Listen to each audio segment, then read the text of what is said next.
First of all, I would like to thank the university, IES University, for making it possible for me to spend some time with the students and others on a topic which is very important for Indian agriculture, namely that what kind of paradigm shifts are there now in the commercial processing and value addition of agricultural produce for improving the income. You see, this topic I was thinking of presenting today is the reason is that there has been clamor for doubling the farmers' income, and the Prime Minister has also said it many times.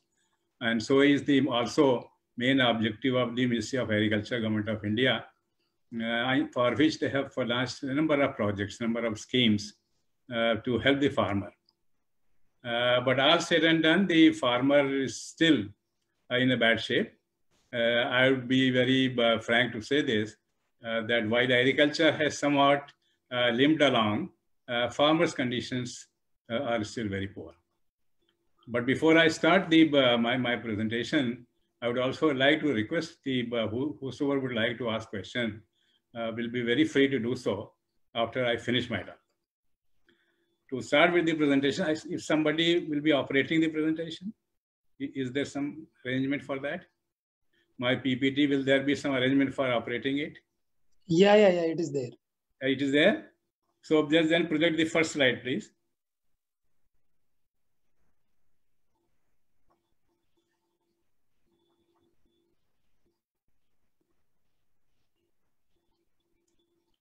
Okay, I hope some time will be taken.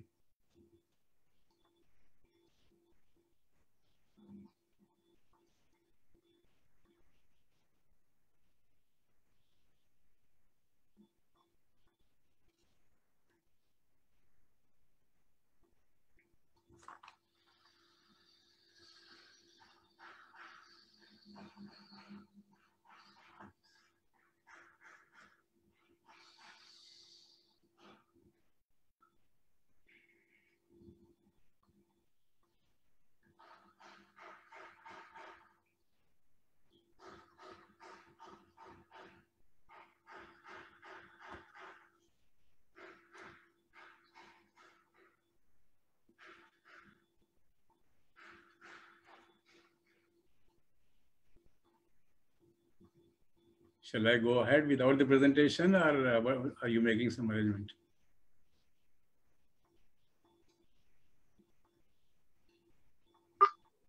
Yeah, sir, it is presenting. Yeah. It is projected now? Yeah, projecting, yeah. But I'm not seeing it now. Yeah, now it has come, it has come.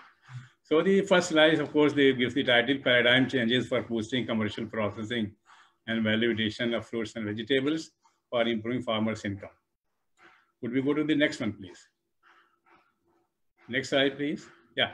I started with this, food security, is something very important, especially for the developing countries and more specifically for a country like India, where a large number of people still go hungry.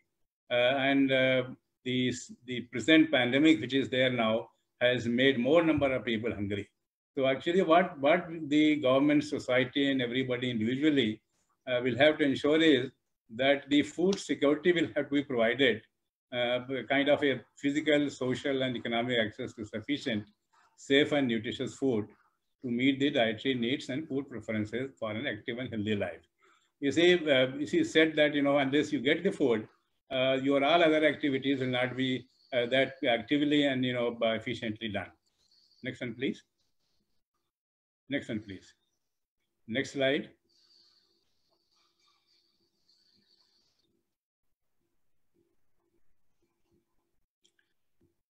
So the food security issue is very important and is actually having the attention of everybody, right from the government to the NGOs and other departments and other organizations.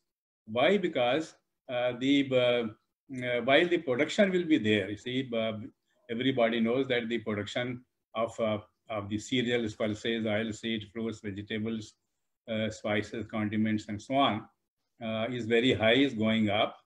And you see our stores the FCI stores and other stores are full. In fact, there is no space for keeping them there, keeping the grains there. They are being stored outside. But that doesn't mean that people have the access to that. See that even though the grain may be there on the roadside in the cover and plinth storages, but people will not have the access because of the reason that they don't have the purchasing power. So how to get the purchasing power? This is the question which is uppermost in the minds of the people. Next one, can I have the next slide, please? Yeah. You see, there has been an old saying that I think most of the colleagues who are having this background of post-harvest management know that this is the basic thing which we always tell our students and others, that we eat what we can and we can what we can't.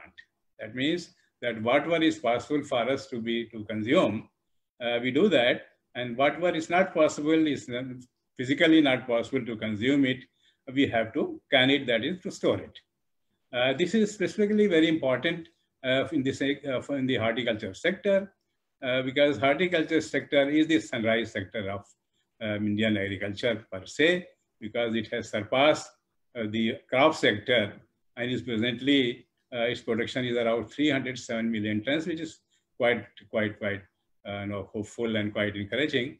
100 million tons of fruits and 200 and odd million tons of vegetables, and India is the second largest producer of fruits and vegetables in the world. Now, as I said before, that the production side, while production side looks very good, very bright, the same cannot be said about this other processes, like the harvesting on the right time, in the proper shape, handling the fruits and vegetables from the field to onward journey, transport, storage, processing, etc. There have been huge losses reported. Imagine the kind of out of 300 and plus production, about 15% of fruits and vegetables are reported to be lost every year. So that is quite a huge amount, huge quantity. And why it is happening is because of the inadequate technology application. And inadequate infrastructure support, I'll just list them later on as the presentation progresses, that the infrastructure is woefully inadequate, and the farmers do not have the access to this, packing houses, cold chain, cold storages, and so on. And of course, the processing and value addition is something which is not even worth mentioning. It is quite distressing, in fact. This only causes to loss of not only to the producers, who get much less for their whatever toil they have made, but the traders, consumers, everybody, and even the exchequer, because the kind of the taxes and income with the government exchequer will derive also gets reduced by that process. So this is because of the lack of knowledge, planning, and infrastructure, which are major handicaps, which are major. I'm not able to hear this. Not able to hear? Oh.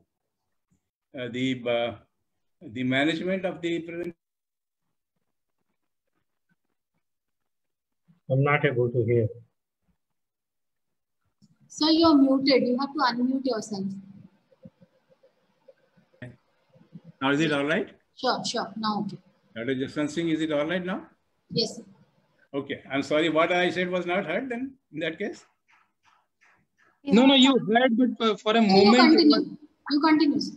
Okay. So what I was saying is that, because of the lack of knowledge and planning and the lack of infrastructure, has been the major handicap, in getting all that what has been listed before. And of course, we make a lot of tall claims, but this is the reality. Next one, please. Now, the agriculture, of course, has been there, since ages, but the horticulture is something, attracting the attention because, it's colorful, it's very healthy and nutritive, very essential for the human body and so on. And not only for this, from this angle, but also for the profitability, sustainability, nutritional security, employment generation, equity, and balanced agriculture growth. The horticulture has been coming up as a very major kind of activity or the profession which has a lot of scope, lot of potential. Next one, please. Now, the scenario, agriculture scenario, was I would like to very briefly mention is this: how they are changing, how the paradigms are shifting. Earlier, the agriculture, of course, much later, horticulture also came, was input based, experience driven.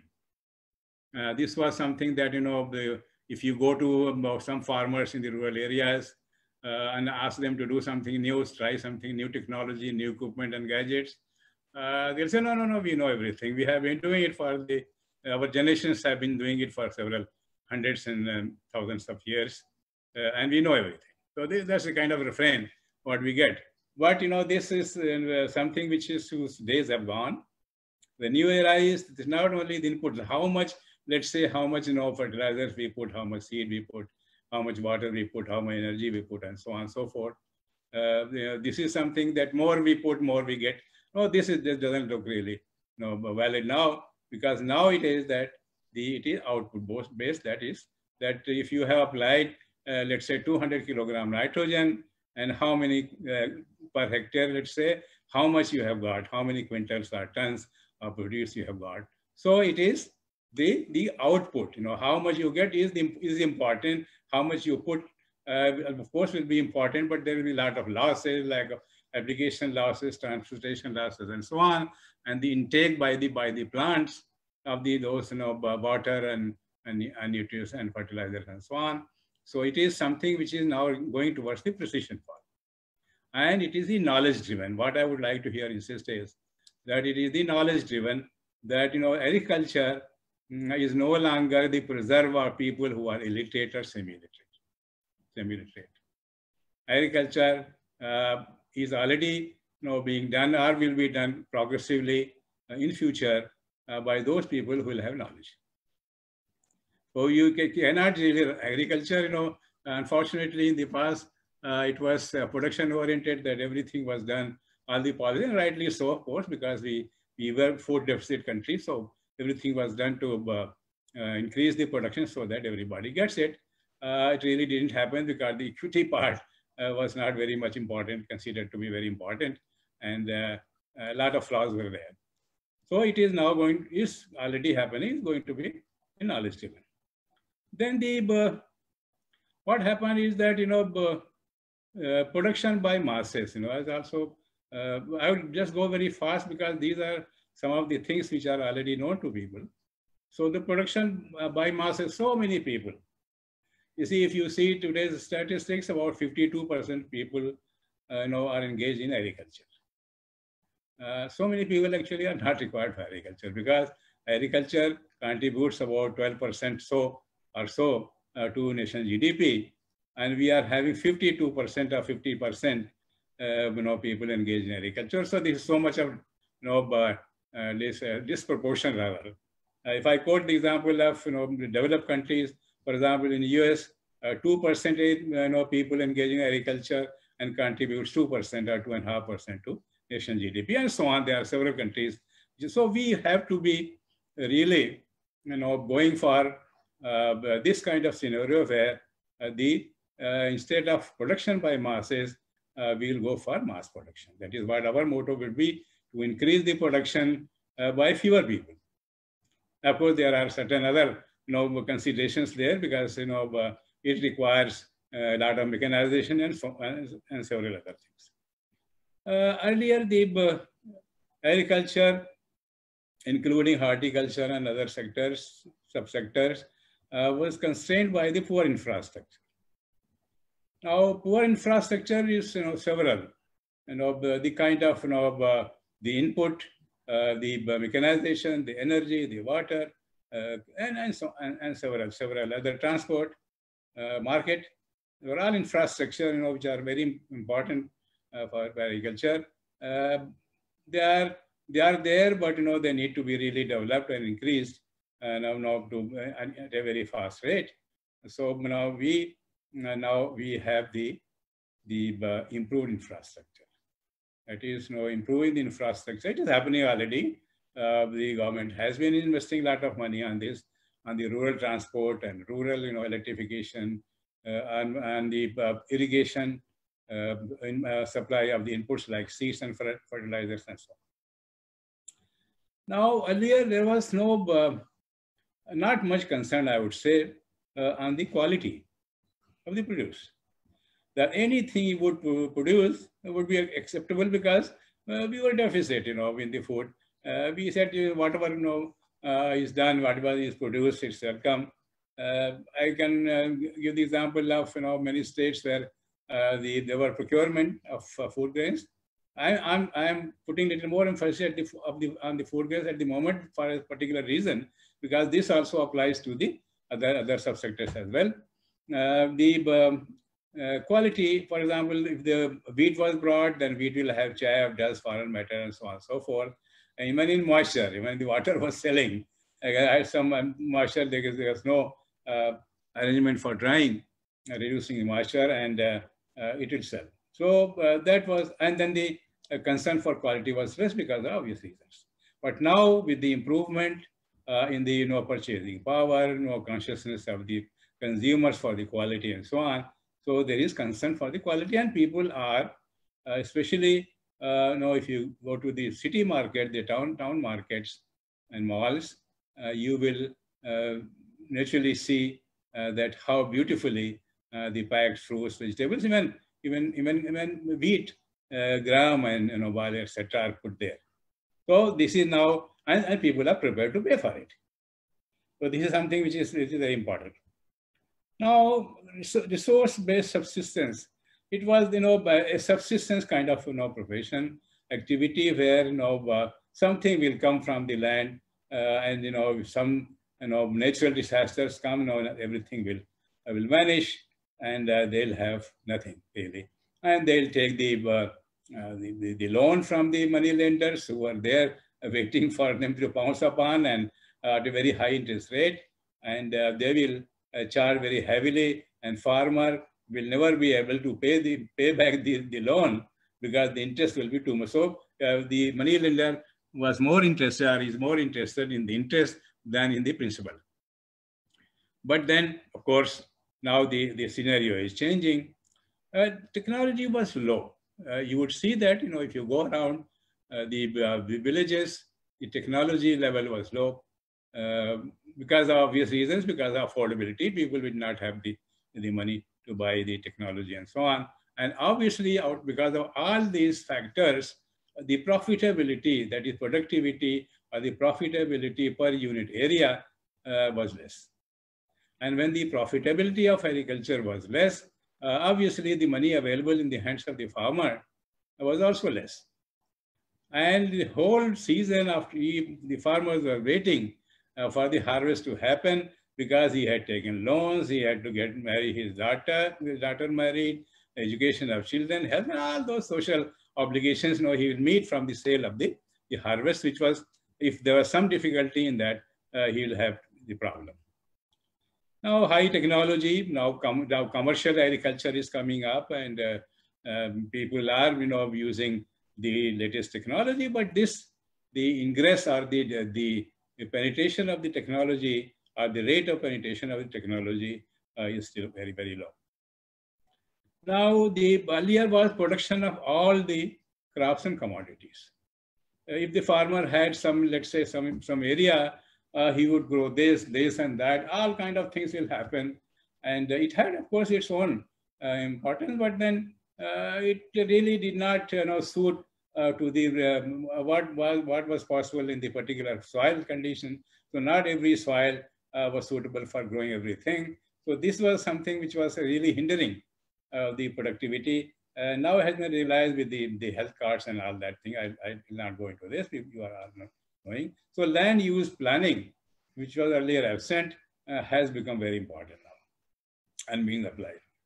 Now, earlier the importance was less more was to agriculture, but less to horticulture, livestock, and fishery. But unfortunately, this has changed. As I said in the beginning, that horticulture is coming up. Livestock is already in the front row. We are the largest producer of eggs and so on. the fourth or fifth largest producer of meat, largest exporter of meat, and several indicators of fish. We produce almost 10 million tons and all that. So this is something which is changing the scenario. And now there is increasing importance to these sectors. Next one, please. So as I have covered a little bit earlier, farmers suffer because of the resources. His resource base is very poor. He is unable to invest in quality because, if you want to, the quality is not free. See, as you know this, that quality requires money. You have to spend money, you have to pay for it. He didn't have that because the quality was required for the seed, planting material, fertilizer, chemicals, and so on and so forth. And then he was unable to invest in energy.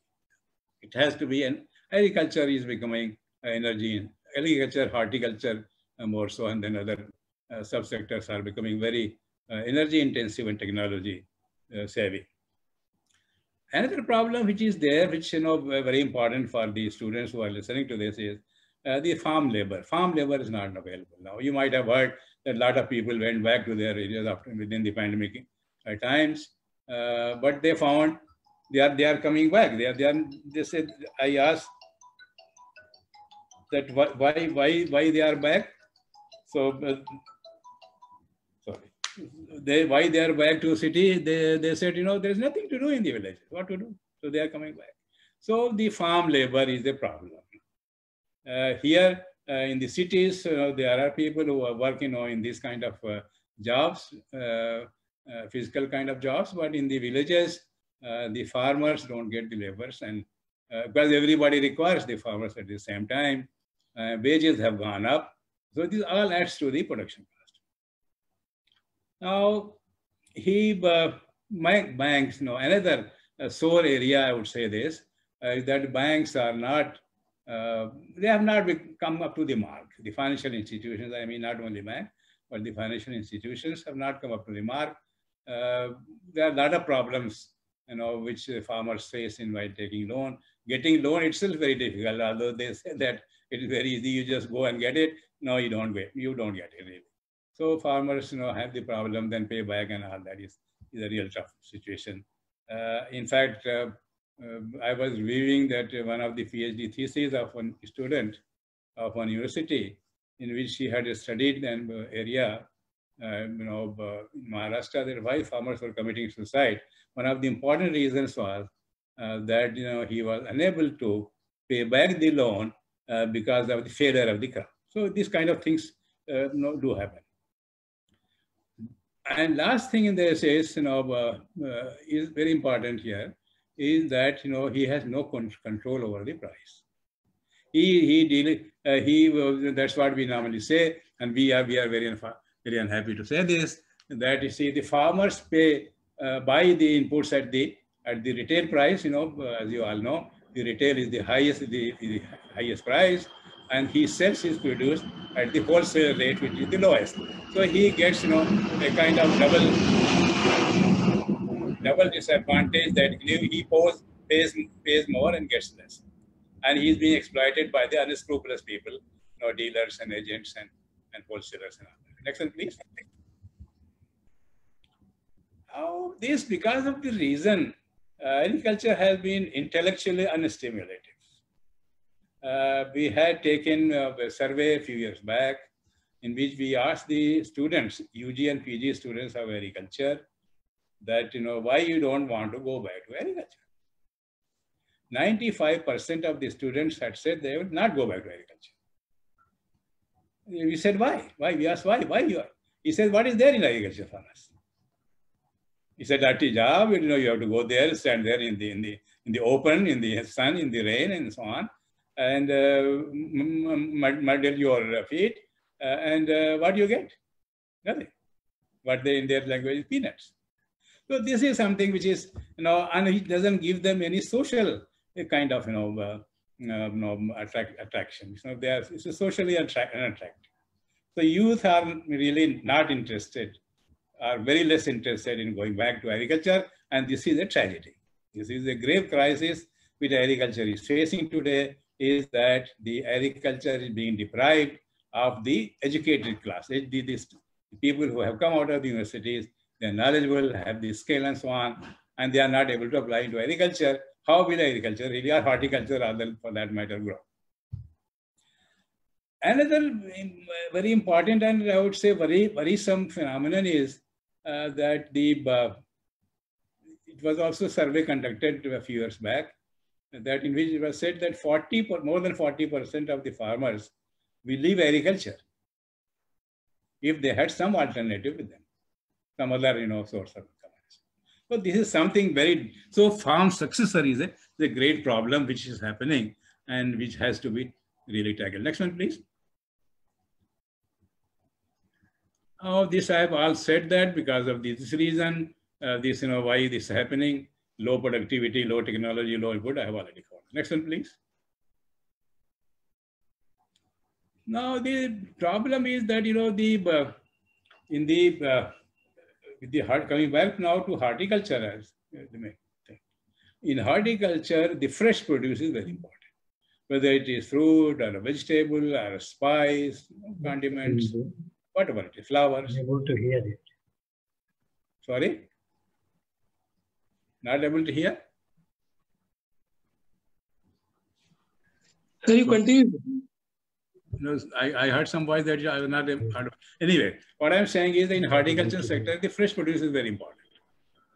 Now fresh produce, and more specifically the fruit, it passes through a lot of multiple stresses through the entire post-harvest phase, such as handling, transport, storage, distribution. Sorry? The biotic stresses are associated with the various post-harvest diseases, leading to massive produce loss. But I should be able to hear the speaker, Do something. Abiotic stresses are also there, which is like drought, heat, chilling, and so on and so forth. They also call cell weakening, membrane leakage, and all that. Flavor loss, surface pitting, internal browning, textural changes. I'm not able to hear the speaker. Sorry? Shall I go ahead? Hello? Yes, sir. Hello, shall I go ahead? Sure, sir. Okay. So all those affect the quality of the produce, fetching not only the low prices. See, but let me also tell one thing, really emphasize here at this level is that if the quality of the fresh produce is low, it may have browse, it may be soft, it may be affected by the disease and insects and other factors, physical and biological factors. It will not only fetch lower price, who will buy? If you go to the market, you'll buy only the sound-looking, healthy fruits and vegetables, not the kind of which are soft and pulpy kind of things and so on. And this, if you go further, either you take it, consume it fresh as a table kind of fruit and vegetable or cooking, but when it goes for the processing, it becomes very difficult because at the processing, you can't improve the quality. You see, you can do other things, but it's very little that in the processing. When you brought the patient in a terminal state to the hospital, not much can be done by the doctors there. So you have to bring the patient in a proper, at least in a stage where he can be helping this. So this is very difficult. That not only the price goes down, but also the processing also, the quality gets further reduced, and the product is not good, and then also the prices are low. Next one, please. You may ask now a question, why the farmers are not following post-harvest practices? There are reasons for it. So one is that, of course, they don't have the resources. They don't have the sufficient knowledge and skill. Now, these factors, knowledge, attitude, infrastructure, and resources, they are identified to contribute towards post-harvest losses. But how do we really expect this? How do we expect the farmers' knowledge to improve? How much do we expect, or how do we expect that his attitude may change positively? Infrastructure, is it most of the times is not in his hands. And of course, resources, as I have said, is that he is a very resourceless person. Hardly anybody, any organization willing to hold his hands. Now, this has been going on and on for ages. Now, what happens actually, there are quantitative losses and qualitative losses of various magnitude. They happen, they occur during all these harvest and post-harvest stages. And also through handling, storage, processing, market to final delivery to the consumers. Now, imagine, just kindly, stop a moment and see this, the sentence which I have just said it, that whereas in the developed countries, the losses occur at the retailer level and the consumer level.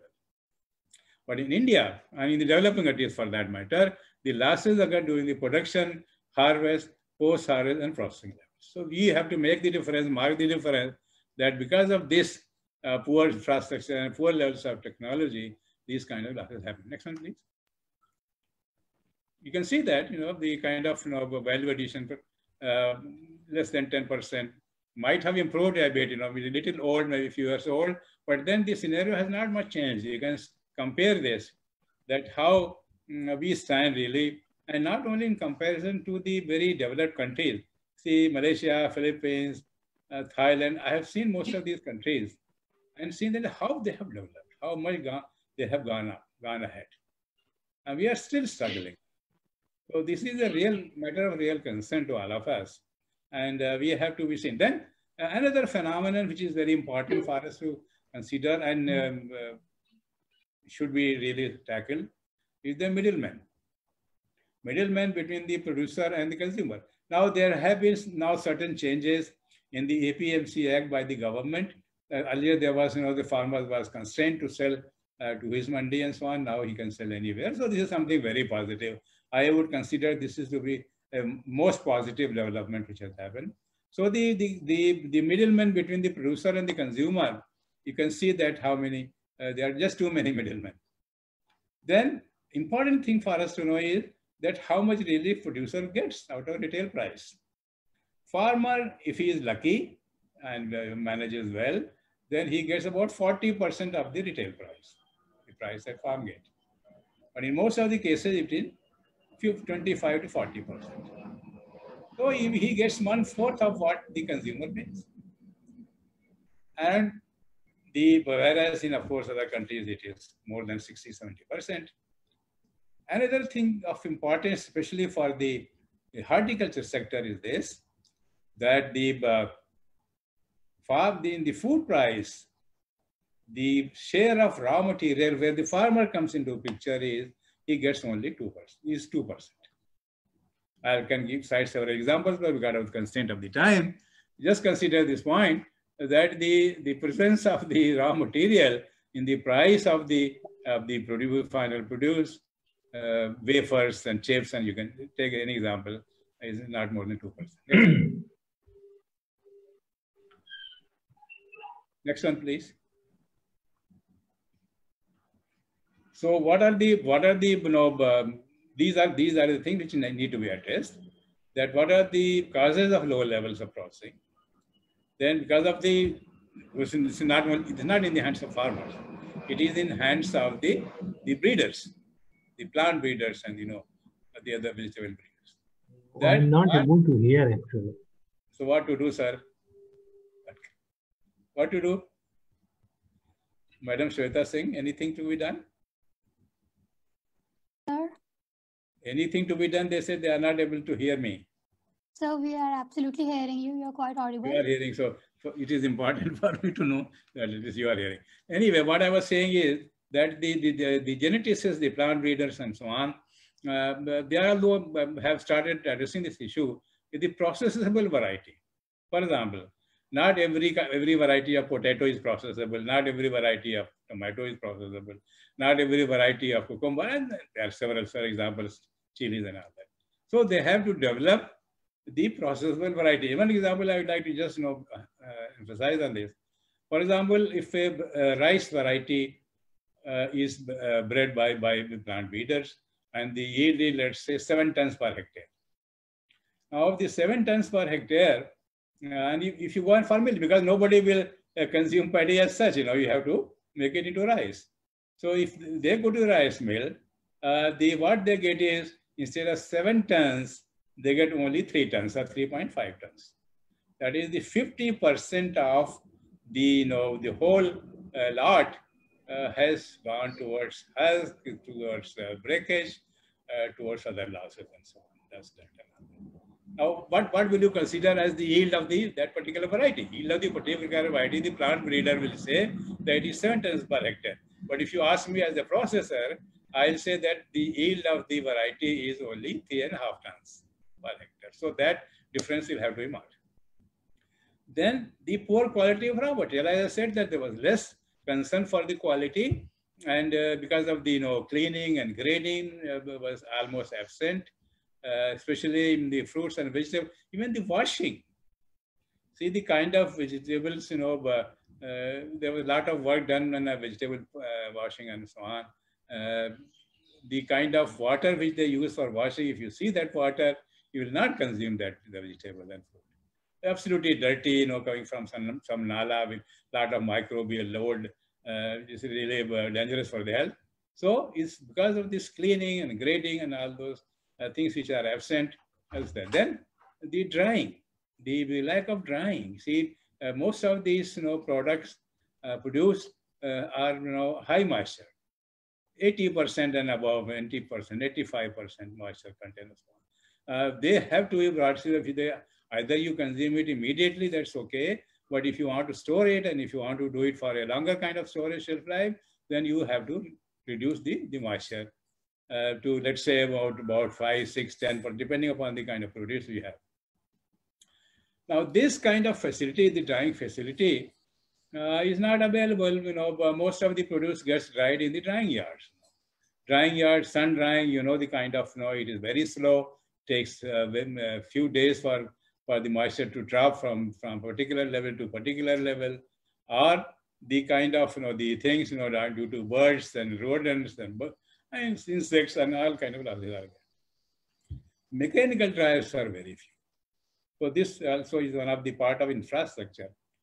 Then of course, because the poor quality of raw material, the quality, process quality, product quality also suffers. Then lack of skill of processing. This is something very important. You see, you would say that every house, every household, the lady of the house is a processor. Yes, it is. She is. But that's not important. What I consider as the processing, commercial processing, is something which you are selling. So if you want to make your husbands happy and the mother-in-laws happy and so on and so forth, that's not a processing I'm considering. I'm considering only that part or that portion of the material which you have a process for available for sale, commercial sale. So that is important.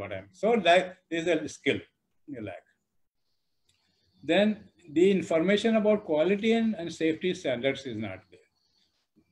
I don't know. I mean, I have been struggling myself in telling the KVKs and other people see that Krishi Vigyan Kendras and other centers of the universities and such institutions that, please do tell the farmers about the quality and safety. Forget about HACCP, which is of course at higher level, but the smaller ones, by using the scarf or the gloves and trimming their nails and washing and several things which are there, which are so important, because they later on and later stages, develop, and increase the microbial load. Now, of course, the lack of infrastructure. Next one, please. There has been a very important development in the form of the minimal processing. What is minimal processing? That you don't go for elaborate kind of processing, a simple process. I'll give you one example. That if you have let's say, some vegetable, let's say you have cauliflower. You are a cauliflower farmer, and then you want to sell it.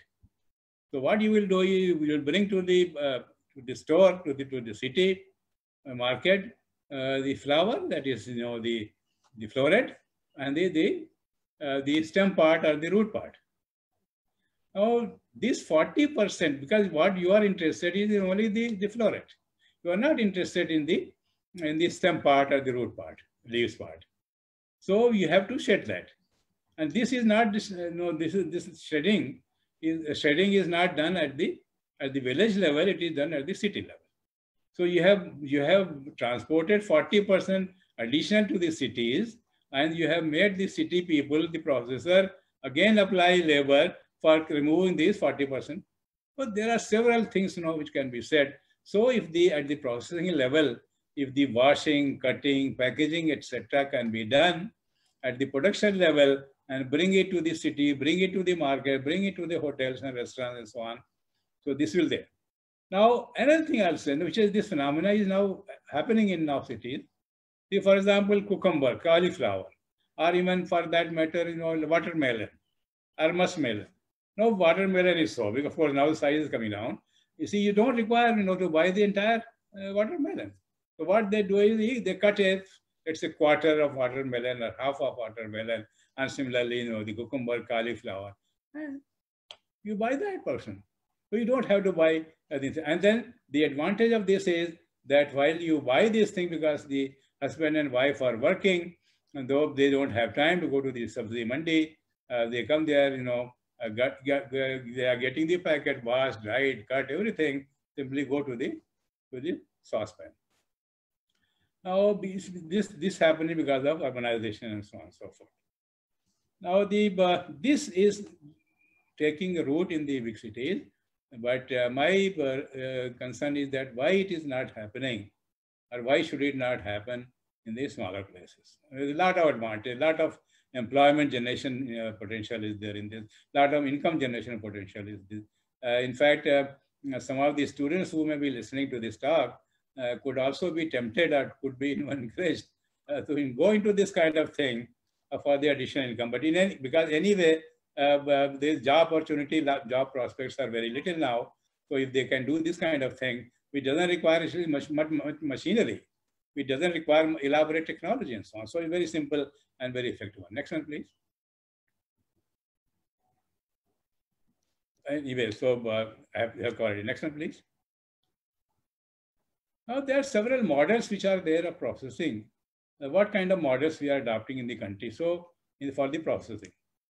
What is tea industry model? Most of you may be knowing that the processing is there right there in the garden.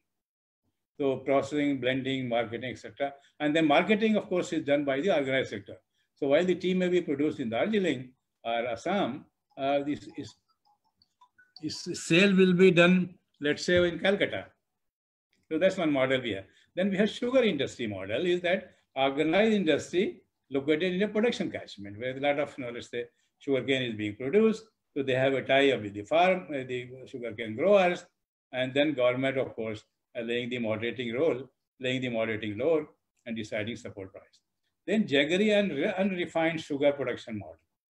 That is on-farm, cottage industry cutting to the ethnic need, good, jaggery production. Then the cotton textile where the pre-cleaning, ginning, etc. is done, in the production catchment, but the spinning and weaving is done by organized sector. So there are several models which are there. Each of the models has been successfully tried for different products. This could also, some of these models with the modification, with the changes could also be tried in the horticulture sector. Next slide, please. Then the other is that, rice halal flow. This is, of course, more towards, rice selling, that custom hiring. Then snacks and savories, papad, the achar, murabba, those kind of things, which are being done at the cooperative level and all that.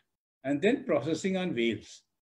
This was actually very, very popular, that the people on their cycles or on their, motorcycles or, sometime on tractors will mount the machinery, go from village to village, door to door, and go for processing on the charge basis.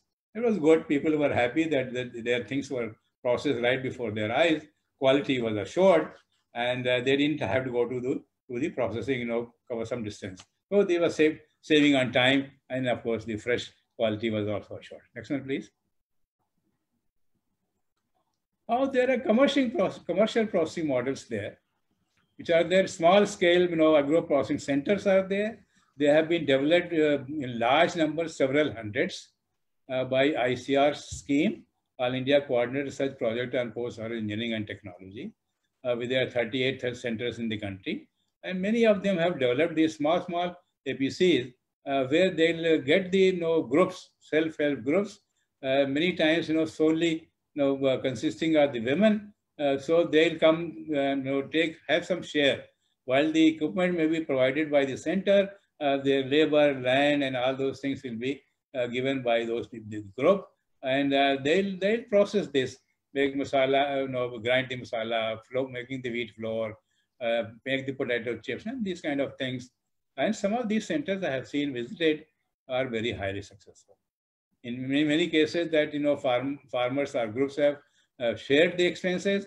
In many cases, the farmers, in the developed states like Punjab, farmers have entirely met the expenses. They have not taken any help from the center, except for the advice for buying the equipment and also the training programs. Now, the small-scale self-help groups, clusters, and cooperative processing is also being tried.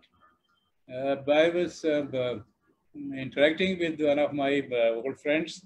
He is in West Bengal. He is the principal secretary, and he was telling that how the small scale, small self-help groups have come up in very large numbers. Of course, they have promoted them, and the women who are not so literate and so on were trained in processing, marketing, bookkeeping, and so on and so forth. Now, the self-help group movement has been very much successful in Andhra, in Tamil Nadu, and so on. But unfortunately, in the northern India, unfortunately, is backward in many respects, including this aspect also, that there the SHGs have not been very active. Government has also established the food parks, mega food parks. There are more than 50 now. Then technology parks are there, government processing factories are there. Many of them work well, most of them don't work well, and all that. Of course, that's another story. But then individuals, most of the processing is being done by unorganized sector in the country. This is another area which needs to be considered. And the large number of students, large number of youth who are coming out of the universities, and who don't have the job prospects, in fact, and the job prospects are not going to be there, next some time also in the future as well. So they must take up the kind of activities, and this is one area. And I have got very strong belief that the income of the farmers cannot be doubled until and unless he ventures into processing. Only by being a producer of the raw material, he cannot be expected, because I have said that he buys the inputs at the retail price and he sells his produce at the wholesale price. So there's no prospect of his income being doubled only by being a producer. Then large-scale processing by corporate, MNCs are there, they have 100% FDI as well. So this is a lot. Food processing sector is growing at almost at the rate of 15% per year. So it's another sunrise sector in the country. Next one, please. Now, these are some of the products. I'll not list them. It's just only indicative that what kind of products produced can be made from the fruits and vegetables and so on. Next one, please. These are some of the major producers: Dabur, ITC, Hindustan Lever, Unilever, and so on. Pepsi Foods. So there are several, Chemica, Mother Dairy, and so on. So and there are several. The list is is a very long one. Next one, please. Now, what are the factors which are affecting the processing? Inadequate policy support. This one. If I were to elaborate, it will take more time. But just suffice to say this: that the policy support in this has been woefully inadequate. Then non-availability of processor variety. I have said this: for inadequate post-harvest handling. Dedicated transport system is another very important. Not only transport system like roads and so on, but the dedicated transport, dedicated rail system, dedicated road system, dedicated even the planes, aircrafts for taking the produce, at the earliest, at the fastest. And not only this, simply to transport these produce, which are very highly perishable, but to produce them in a good condition. So the reefer vans and refrigerated trucks and cold chains and cold storages, there has been some progress. National Horticulture Mission and other Ministry of Food Processing Industries have been active in this area, but lot more has to be done. Transfer of technology. A large number of technology, equipment, small gadgets and equipment, machinery have been developed by the research institutions. But the problem is that because of obvious reasons or because of unobvious reasons, they have not been able to be taken to the farmers, to not only farmers, the producers, for their, because they have to be helped now, because they have to save the cost, they have to save the time, you have to make a better quality produce. All the advantages are there, but just because they don't have the technology with them, or the technology which is not affordable by them, they don't have the money to buy the simple, cost-effective, economic, kind of technologies and gadgets and equipment, tools need to be provided. I am of the opinion that for the sake of increasing the employment potential and employment opportunities to the youth of the villages, most of these things could be just given like that. Because you just simply cannot expect a farmer will buy a motorcycle, but he'll not buy a dryer. We know this, we can argue on this. But then there has to be some discussion. I suppose someday your IAS university does have a kind of brainstorming on this issue, that how to take this, how to make this possible. Since your registrar is there, I'd just like to request him to consider in future if there is some opportunity of doing so, it will be a worthwhile act. Now the premium on quality, now it is there now, it's coming up, but still lot less to do. A lot of exploitation is there by unscrupulous elements and the wholesalers and those people, mandi people. This has to be there. Important is the forward and backward linkage. Very important aspect which has been lost sight of between growers and processors and processor and growers, because they don't know really. Right to say would be the left hand not knowing what right hand is doing. What the processor requires, the farmer doesn't give him, and what the farmer produces, the processor doesn't require it. So there is a mismatch which needs to be completely removed. Taxes, duties, and so on. Market intelligence is very poor. Because now farmers' hands have been freed now. He can sell the produce, but then how? We'll tell them where to go. Suppose he's a producer of some produce in Bhopal, and the price of that produce is good in Delhi. How would he know this? Not everything is available on WhatsApp and social media. You have to have the dedicated kind of information. They are there. The marketing sites, websites are there of the government of India, but more towards this kind of thing, ready to get, So the apps are there now, available on the mobile phones. The farmer will be in a position to see that what is the current price of his produce and what is the quantity, approximate quantity required, so that he can arrange for the transport system. Then of course, our main problem is that we prefer to use fresh fruits and vegetables. This is our problem. There is not much of trust in the processed produce. There are reasons for it, of course. Time constraint will be there. I would have explained it. That the first is the cost of processed product in India is high. Whereas in the Western developed countries, the processed produce is the cheapest one, and the fresh raw material, fresh fruits and vegetables are the costliest ones. So just reverse kind of situation is there. This of course is now changing. Next one, please. Next.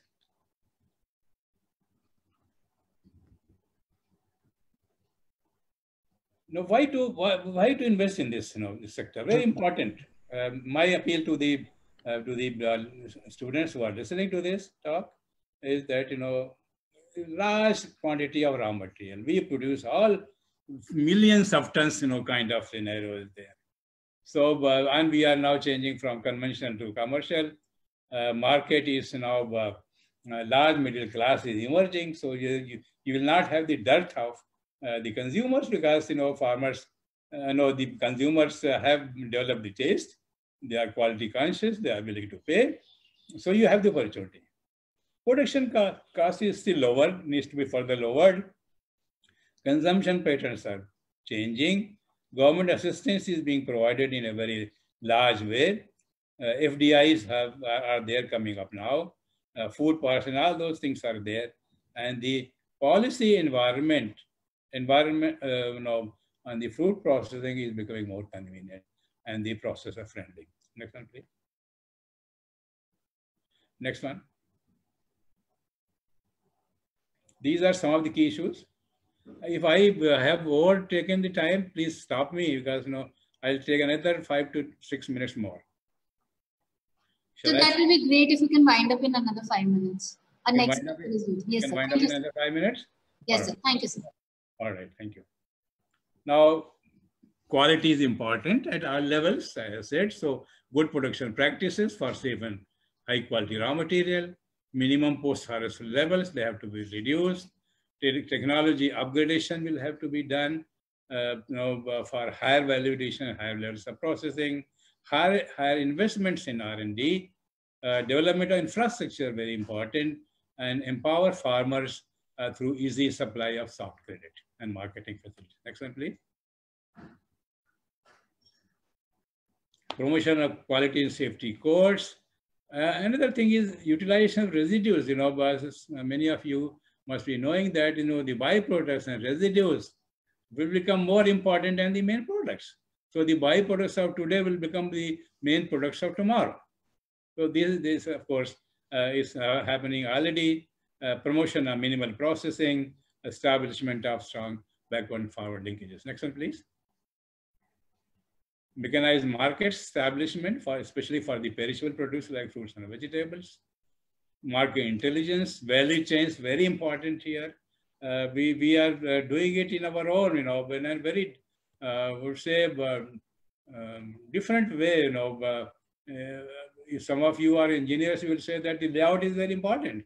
You can't have one machine of another capacity, another machine of another capacity. So the value chains suiting to each node will have to suit to the requirement of the value chain, will have to be developed.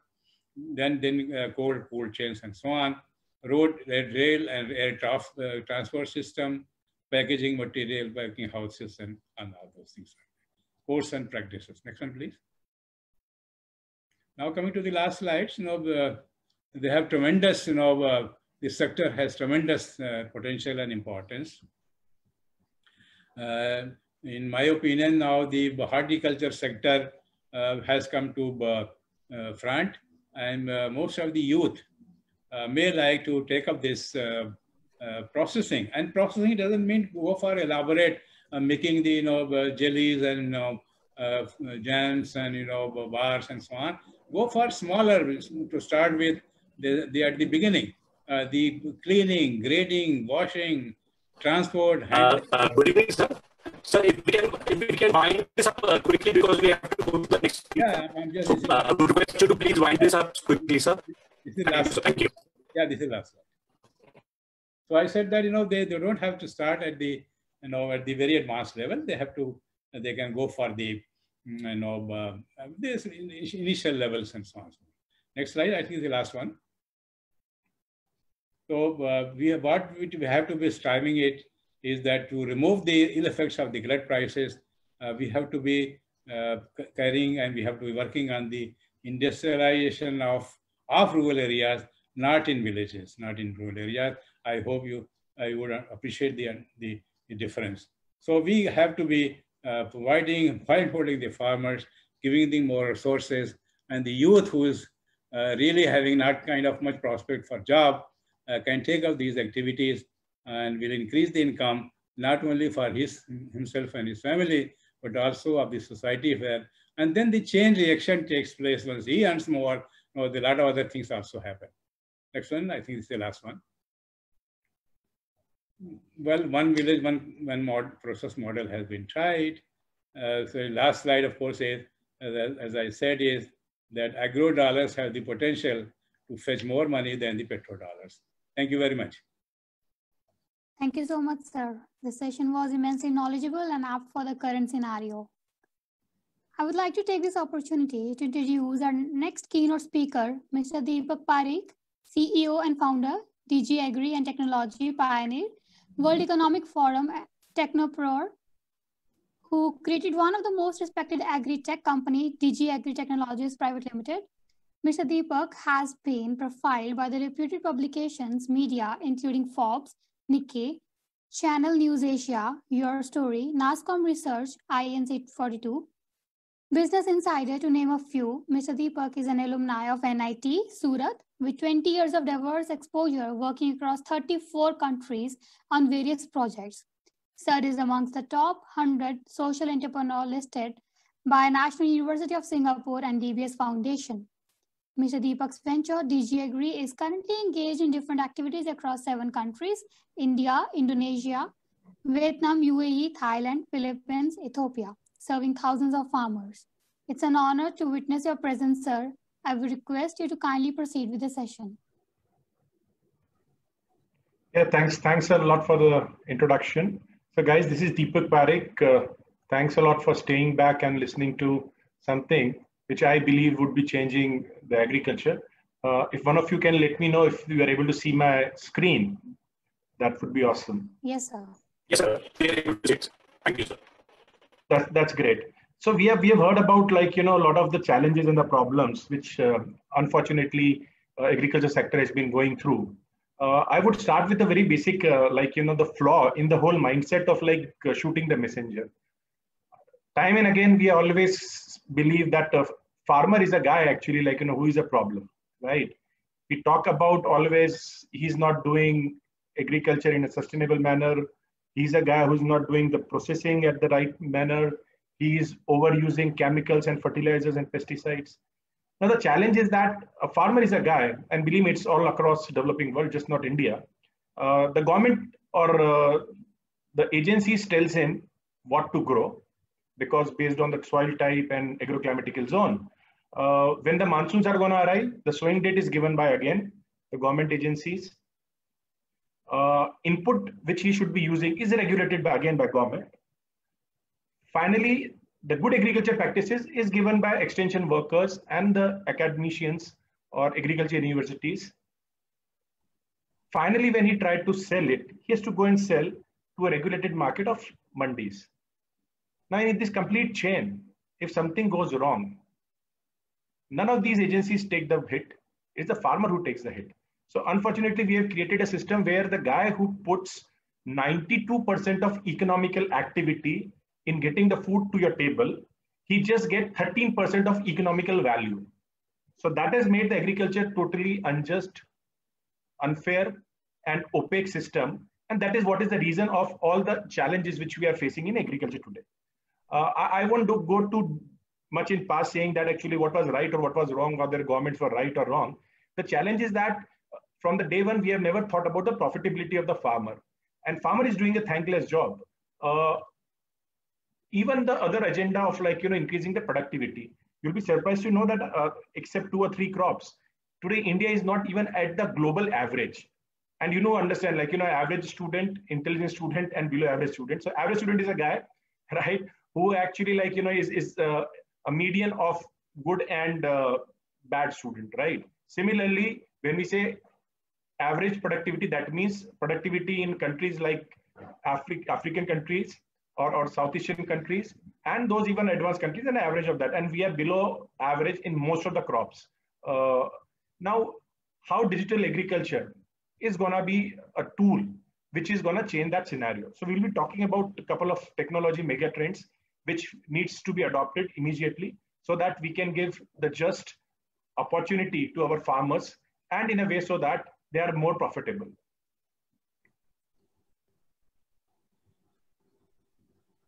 So let's understand first of all how the farming evolved, right? So first we talked about typically using plow and old way of agriculture. So the food was produced locally, consumed locally, no need of processing, packaging and all that. Life was easy, you were getting good food and farmer were getting actually the profitability. In fact, till the 1960s, actually the farmer used to be rich farmers. Unfortunately, now we are always thinking about farmer as a poor farmer. Then we got into the green revolution, where we said that we need to produce more. So we told farmer to use more fertilizers so that actually it increases their productivity. because of using too much of fertilizer, the immunity of the crops went down, and hence we had far more pest attacks. And then we told farmer to start using pesticides. So another type of chemical to ensure that actually the pest attacks can be taken care of. Then we evolved and saying that to further increase productivity, we got into the genetically modified organisms or the crops, which are typically like, hybrid or the GMO crops. Then we started talking about mechanization, the tractors, the harvesters. So this is what has been happened till now. Currently, if you see that actually there is a lot of talk about smart agriculture, from drones to satellite to IoT to the weather sensing. Now, I'll just give you an example of the weather itself, right? For past 10 years, 6 times we have been totally off the prediction. And in 3 cases, we were off by more than 30%. So actually, we are not able to predict the weather itself. So currently, if you ask me what the farmer is a confused guy that he doesn't know whether to trust one more technology being sold to him, telling him that actually it is going to increase his profitability. What do we see in the future? We see in future is that the agriculture need to be demand and data-driven agriculture. So why you want to produce something which people don't want? Or why you want to do activities which are not based by the facts, which are just based by the assumption? Some of the practices which is happening in developing world are as old as in 1970s. The climate has changed, right? The type of soil has changed. So there is a drastic change in every aspect of business, social life, cultural life, but the agriculture is still stuck in 1970s. Another area which is emerging very fast is that typically vertical farming and urban farming, where you want agriculture to happen closer to the urban area so that you are able to reduce the transportation and losses. And basically you are able to grow more crop with the same size of land because you are actually using it in a vertical farming mode. So there are various technologies which are evolving, aeroponics to hydroponics, which are actually ensuring that we are able to produce more. Another area of change which is happening is in how we consume food. So there is more demand for organic. The people who are having capability of paying a little bit more, they would like their food to be chemical free. And hence you are seeing that there is a trend of going organic.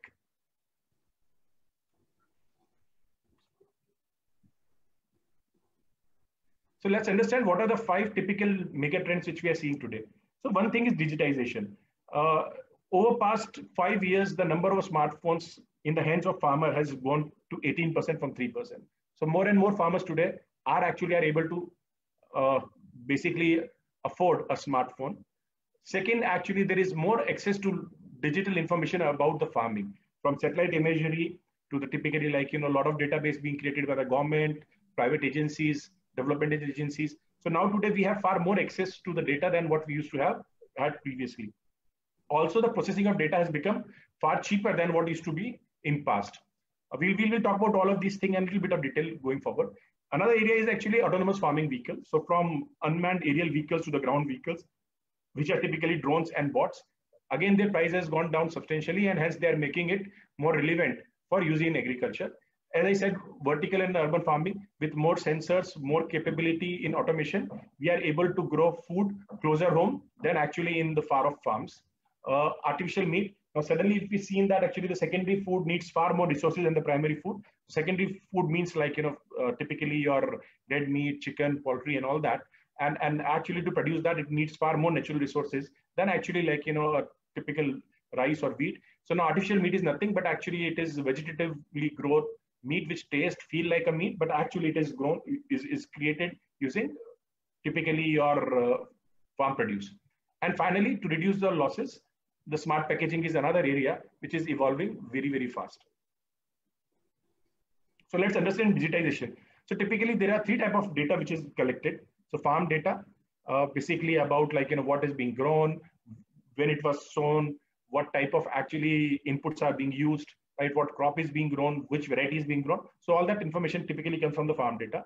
Then there is the publicly available data. So typically good agriculture practices, information, product specification of pesticides, seeds, fertilizers, and then proxy data. Proxy data is nothing but in case you want to use a specific data parameter, but you are not getting it directly. For example, how much fertilizer is being used. Sometimes it is very difficult to find it on a, like, how much a farmer is using, but based on the total subsidies given to a taluka divided by number of farmers, you come to a assumed number, which is closer to reality than actually having no data on that. And finally, also the transaction data. So you see that all of this data goes into typically the big data engines, which processes and create basically actionable insight. So what are the actionable insights? For example, if I tell a farmer that the temperature is 25 degree, relative humidity 80%, precipitation level probability again 20%, NPK level 13, 40, 25. He's not a rocket scientist. He said that actually, okay, fine, all this data, what I'm supposed to do with that. So you'll find that we need to give a farmer a very, very actionable insight that what he needs to do, when he needs to do, and how he needs to do. So typically telling him that tomorrow go to farm and please apply 100 kg of single phosphate. So that is the level of insight we need to provide to the farmer. Then only it is going to be relevant to him. Artificial intelligence and machine learning are another tools nowadays which are making this data very, very potent. So typically, if I have to just identify a crop variety, in past it was very difficult because somebody has to go to the farm and find out what is the variety. Today, you can do the image processing of 30 centimeter resolution satellite imagery, and I can tell you exactly like, what's being grown in a specific field. I can find out what is the vegetative index and come to the conclusion whether the crop is healthy or not. So that's what the AI in ML is able to do it for the farming. And more you use it, more value you give to the farmer. Another beautiful technology is about traceability, which is driven by blockchain. So what blockchain does is that it ensures that every transaction is recorded in the system. That means what? That means that the exploitation of farmer can be reduced. So exactly what amount, which guy is making across the value chain, what transaction are happening, is the transaction fair or not? All those things can be recorded and it can be ensured that they're having provenance to ensure that the farmers are basically not defrauded. Now let's talk a little bit about like, very, very popular concept called drones. So typically drones are nothing but they are eyes in the sky. And the difference between them and satellite is the satellite is used for a larger area and hence they cost, satellite cost a lot. And you have to always be dependent on government to send a satellite into space. Another thing is that actually when there is a cloud cover, then finding that information on about the farm is very, very difficult because the cloud actually acts as a noise in capture of that data. Drones, because they fly below the cloud cover, it's easier for them typically like, get the high resolution image without the disturbance of the cloud. Also, the cost of the drones is substantially lower than the satellite. So a group of farmers or even large farmers themselves, they can buy it. And now this has been possible of like, achieving the results using drone because of the various sensors. So from visual spectrum to multiple spectral cameras, hyperspectral cameras, thermal and LiDAR, all these type of sensors can be used to give you exactly the health of the crop on the ground. So for example, thermal camera can ensure that if there is any pest in the stems, for example, the stem borer in rice is a big problem across South and Southeast Asia. But it's very difficult to find that till it infested as a disease, right? If you are using thermal sensing drones, you'll be able to have advanced information about that it has been infested, and then you can take corrective action so that you can reduce the failure of the crop.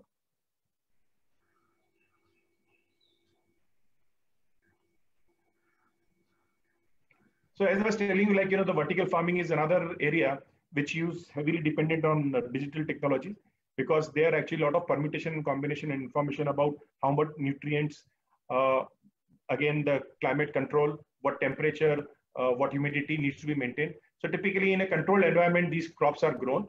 Hydroponics is actually typically like, in where you use water as a medium. So there is no soil, it's soilless. So that reduces all the possibilities of soil-based pest. And at the same time, it also ensures that actually you are having a very clean food to eat, which is not having any dirt or dust particle in that. As it is grown in controlled environment, you'll find that even processing it is far, far easier. Aeroponics is evolved version of, I'll say that, the controlled farming, in which actually you don't even need water, actually, like, it's basically through the mist and all that, or the nutrients are provided to the roots of the plant. And these technologies are predominantly used in big, large cities, from Tokyo to Jakarta to Dubai, where actually growing a crop is very, very costly if you want to do in a conventional way. So that is very, very critical technology. Now in India also, like, these things are getting traction. So artificial meat actually typically, like, one can be the plant-based and other can be the cultured meat. I'll talk a little bit more about plant-based. So typically you use ingredients which are soybean, wheat, and peas, which are proteins, and that is processed. And then it creates a meat which actually feels just like a meat, right? So when you eat it, the texture, the taste, right? All those things are nearly like meat, but at the same time, it is having far smaller footprint when it comes to the use of the natural resources. Then comes the smart packaging. So typically, like, there is a 40% loss of food in transit in developing countries like India. There are various reasons for that. One thing is this lack of infrastructure. Second thing is that actually, like, why you need the infrastructure itself, right? If you are able to logistically move your produce in such a way that actually you don't need to have typically, like, all needs for this storage infrastructure, then actually, like, you'd be able to substantially reduce the cost as well as the losses.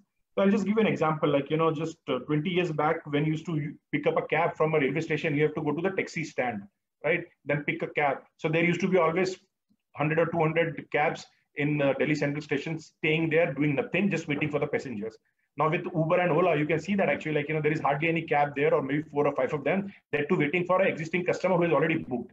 So when you use typically smart packaging, you are able to tag every food product or a package of the food product coming from the farm. You can ensure that actually, like, when it is harvested, where it was harvested, and it has moved in an optimal way across the logistic. So this can reduce substantially basically the losses as well as cost of transportation. Now, whatever I've been talking about, like, this is not something which is actually fictional, right? That this can happen in future. So as a company, which is I'm part of Digi Agri, we are already executing all these things in different countries. Like, as the moderator mentioned, that we are working in multiple countries, including Philippines, Indonesia, India, UAE, where we are using all these technologies actually to ensure that farmer gets value. I'll just give an example that we did a project called Smart Potatoes in central Gujarat in Sabarkantha district. And we were actually in one season able to increase the income of farmer by 34%. So all these technologies, if can be applied, used, then definitely it gives value to the farmer. Now, what are the different services you can deliver using digital technologies? One is a farmer insurance, because the insurance is a big challenge, because you need to know that farmer has grown the crop was doing well till the disaster hit. So digital technologies like remote sensing can be used to ascertain that, like, there is no fraudulent claims made on the insurance companies, and insurance company can actually release the money faster than what they're doing in a current manner. Farmer credit and subsidies. So another challenge is that actually how to give credit to the farmer, because you don't have information about him, whether he'll be profitable or not. Again, using different type of data technologies, you are able to give a real-time credit rating to the farmer. And based on that, the banks and financial institutions can reduce their risk. Now, farmer advisory is another big challenge. In India, you'll be surprised that actually, like, the vacancy in the extension worker is unfulfilled vacancy in extension worker is 50%. So we are talking about, like, tens and thousands of extension worker required on the ground, but they are not there. Now, technology can be used to scale. Definitely the mobile application can be used, where actually, like, you can identify those extension workers and empower them with digital technologies through an application, which can give them a lot of information on their mobiles, which they can pass it on to the farmers, and ensuring that the advisory is given in a far more contextual way than actually is being given today. Then the inputs. So, like, the supply chain optimization can happen, and you can ensure that actually the fertilizers and the pesticide given to the farmer are genuine, or the seeds, they are certified. So all those things can again be using traceability technology can be delivered to the farmer, and ensuring that farmer uses the right inputs. Farmer markets. So now as APMC laws has been diluted, you'll find more and more farmers are allowed to sell directly. But end of the day, do you think a farmer in, say, Madhubani with 0.3 hectares of land can sell whatever wheat he is producing to somebody in Patna or in Delhi? That's not possible. Now, again, the digital technology marketplaces can ensure that we are able to aggregate the output of the farmer and sell it to the buyers directly. And then the various government services can be again delivered using digital technologies. So I would like to end my presentation here. Because of lack of time, I know that actually I've tried to be very, very fast, right? So apologies for that, and thanks a lot.